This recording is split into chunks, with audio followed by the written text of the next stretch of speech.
नमस्कार,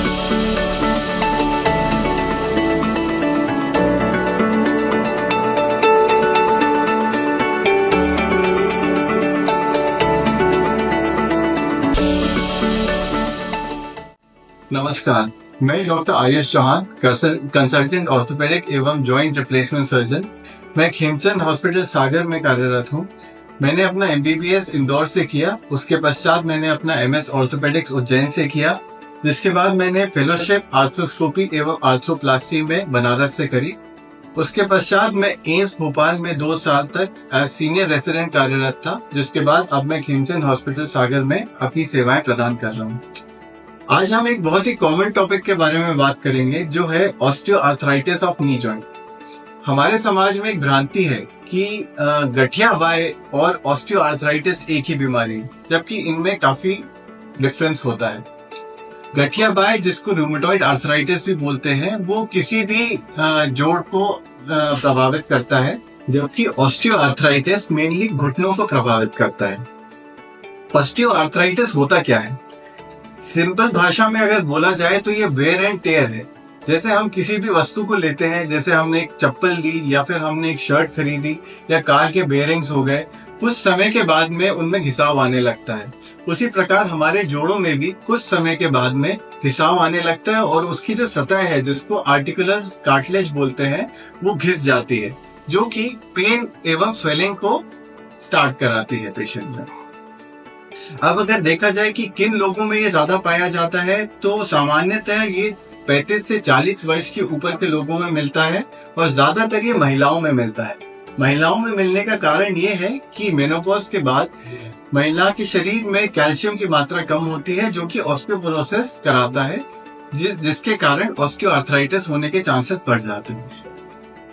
कुछ और लोग हैं जिनमें ऑस्टियोआर्थराइटिस समय से पहले आ जाता है, जैसे कि अगर किसी व्यक्ति को डायबिटीज हो, उसको अत्यधिक मोटापा हो या उसको रूमेटॉइड आर्थराइटिस हो, तो ऐसे मरीजों में ऑस्टियोआर्थराइटिस जल्दी आने की संभावना होती है। अगर हम देखें कि क्या साइंस एंड सिम्टम्स होते हैं, क्या लक्षण होते हैं ऑस्टियोआर्थराइटिस के, तो मेनली इसमें 4 लक्षण होते हैं। सबसे पहला होता है दर्द, यानी कि पेन। उसके बाद होता है सूजन, यानी कि स्वेलिंग आना। फिर विकृति आती है एडवांस स्टेज में, डिफॉर्मिटी जिसको बोलते हैं, और loss of range of motion होता है, यानी कि मूवमेंट करने में परेशानी। अब इस बीमारी की शुरुआती लक्षण ये होते हैं कि थोड़ा दर्द स्टार्ट होता है और सूजन आती है घुटनों में, जो कि सुबह के टाइम ज्यादा होती है। जैसे जैसे बीमारी बढ़ती है, तब नॉर्मल चलने में, उठने बैठने में तकलीफ बढ़ती जाती है और एडवांस स्टेज में घुटनों में टेढ़ापन आ जाता है।